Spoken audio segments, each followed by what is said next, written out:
BRS senior నాయకుడు B Venkatareddy పుట్టినరోజు అంబర్పేటలోని central excise కాలనీలో తన నివాసంలో కార్యకర్తల మధ్య ఘనంగా నిర్వహించారు. ఈ సందర్భంగా మాట్లాడుతూ 77వ గణతంత్ర దినోత్సవ సందర్భంగా దేశవ్యాప్తంగా గణతంత్ర వేడుకలు ఘనంగా నిర్వహిస్తున్నారని, భారతదేశం శక్తివంత దేశంగా మరియు అగ్రరాజ్యాల సరసన చేరడం శుభసూచకమని తెలిపారు. అదే రోజు నా పుట్టినరోజు కావడం ఎంతో అదృష్టకరమని, బీఆర్ఎస్ మాజీ ముఖ్యమంత్రి కల్వకుంట్ల చంద్రశేఖరరావు ఆశీర్వాదం తీసుకున్నానని తెలిపారు.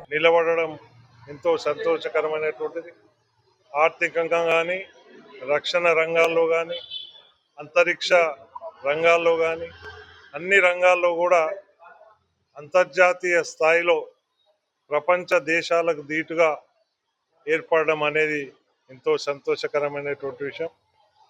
ఈరోజు మరి ప్రతి ఒక్కరు కూడా సుఖ సంతోషాలతో ఉండాలని, ఏ కష్టం వచ్చినా ఏ నష్టం వచ్చినా ముందు దేశం, తర్వాత రాష్ట్రం, ఆ తర్వాత కుటుంబం అనే విధంగా ఆలోచనతోని ముందుకు పోవాల్సినటువంటి అవసరం ఎంతైనా ఉందని చెప్పి సందర్భంగా తెలియజేస్తా ఉన్నా. గణతంత్ర దినోత్సవం రోజున మరి నాకు జన్మనిచ్చినటువంటి తల్లిదండ్రులకు నేను ఎంతో రుణపడి ఉంటా. మరి ఈరోజు శుభాకాంక్షలు తెలిపినటువంటి ప్రతి ఒక్కరికి కూడా నేను వారికి నా యొక్క ధన్యవాదాలు తెలియజేస్తూ ఉంటా. మరి నా ఆశీర్వాదం కోరినటువంటి ప్రతి ఒక్క వ్యక్తి కూడా మరి వారిని ఎల్లవేళలా వాళ్ళకి ఏ అవసరం వచ్చినా కూడా తోడుంటాను. వారు కూడా అదేవిధంగా నాకు తోడుండాలని చెప్పి కూడా ఈ సందర్భంగా నేను తెలియజేస్తాను. ఈ సందర్భంగా మీకు ఏదైతే ఇన్ఛార్జ్ ఇచ్చారు సార్, మీరు ఏ విధంగా నిర్వహిస్తారు? బీఆర్ఎస్ పార్టీ మరి నాకు సమన్వయకర్తగా ఈ ఎన్నికల్లో, మున్సిపల్ ఎన్నికల్లో ఎల్లంపేట్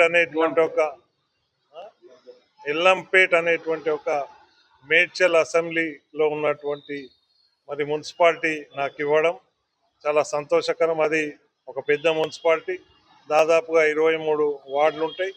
మరి ఇప్పుడున్నటువంటి ఒక వాతావరణంలో బీఆర్ఎస్కి ఒక మంచి అనుకూలమైనటువంటి ఒక వాతావరణం కనపడతా ఉంది.